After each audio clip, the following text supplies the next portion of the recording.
folks looking for a beef loin top loin steak, also known as a New York strip. So let's go pick one out.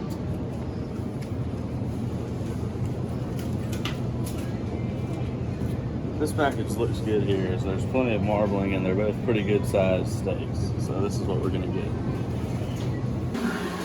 I brought my steaks home from the grocery store. I put them straight in the refrigerator to cook them later tonight. So here I am taking them out of the walk-in refrigerator and we're gonna take them to prepare. So what I'm gonna do here is I'm gonna take the steak out of the cellophane wrapper, season one side, put it down on the grill, and then season the other side so I don't have to dirty a cutting board or another plate. Now you'll notice that I'm taking the steak right out of the refrigerator and right out of the wrapper to put it on the grill. At home, what I would do is I would use a piece of custom cut steak where I could ascertain its origins, and what I would do is I would let the steak come to room temperature before I would put it on the grill. That way you get a little bit better sear. However, this steak comes from Publix and I don't really know where it came from, so I'm gonna put it on the grill cold and we'll just deal with it that way. We're seasoning here with Everglades all-purpose seasoning. And you'll notice I'm using different hands for handling the raw meat and the utensils.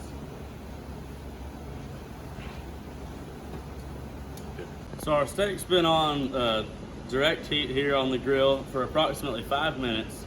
So we're gonna go ahead and flip the steak. In some cases you can rotate the steak to improve grill marks, but we're gonna do that at the end instead so we can get a good sear for the eating experience.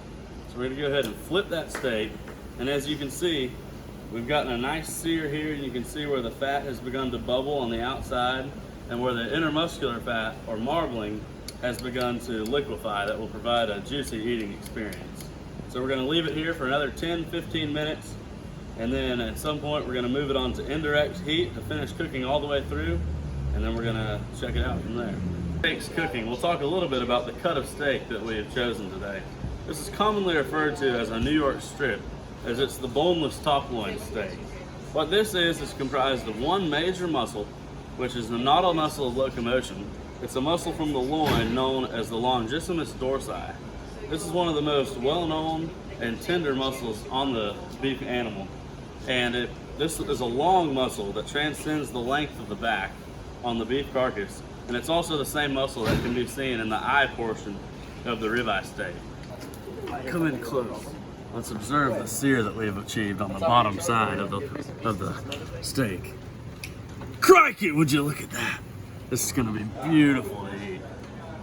We're gonna go ahead and move the steak over to indirect heat so we get a nice even cook throughout the whole piece of meat.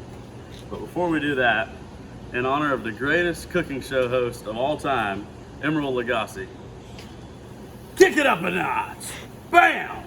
So this is done. What we're gonna do is take a temperature and look for an internal temperature of about 125 degrees.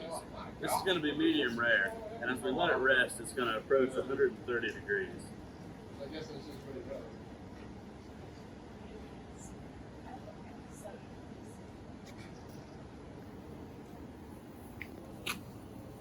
As you can see, we've cooked it a little much. It's looking at 132 degrees, holding at 133. This is still gonna be a very pleasing medium rare. And what we're gonna do is go ahead and take the piece of meat off the grill, put it on a plate for about 10 minutes of resting. Now that the steak is rested, we're gonna cut into the steak and see our final product.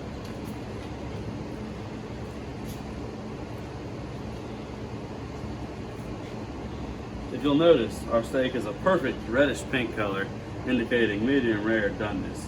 Now it's time to try a piece.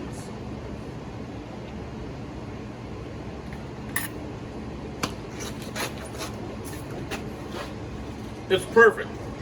The Everglades all-purpose seasoning has brought out the beefy flavor of the longissimus dorsi, also known as the New York strip. What we have here is a great product that's great for Friday night or a family dinner.